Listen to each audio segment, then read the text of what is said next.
A brute force attack is a hacking method that uses trial and error to attempt to gain access to a system. In the context of WordPress, this usually involves attempts to guess usernames and passwords to log into your WordPress site to gain some level of access, possibly even administrator privileges.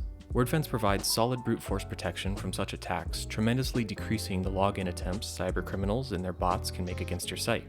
Let's take a look at some of the basic settings and discuss when you might want to tweak some of these.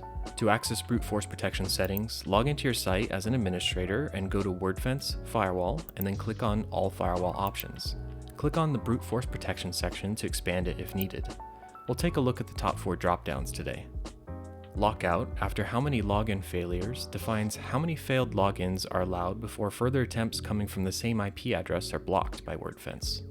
These failures could be due to a bad actor or a legitimate user entering an invalid username or password, 20 times in this case. Lockout after how many forgotten password attempts is much the same, but this is the amount of times a password reset can be done before being locked out. Count failures over what time period simply indicates the length of time the failures are counted before being reset on a rolling basis. And amount of time a user is locked out is pretty self-explanatory. This indicates how long Wordfence will block the user from making further login attempts.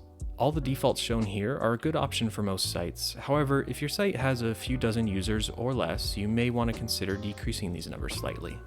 For example, we might set the max login failures to as low as 10 and the max forgotten password attempts to perhaps as low as 5.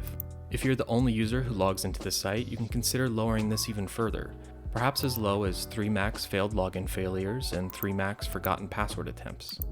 Leaving the time period set at 4 hours is usually a good option, but these can be customized as well if desired. These settings will restrict things further and make it even more difficult for cybercriminals to perform brute force attacks against your site. However, we generally do not recommend setting these figures any lower than 3, and if you have many users, usually no lower than 10. For more information, including a video with a detailed guide, go to wordfence.com/help and search brute force protection.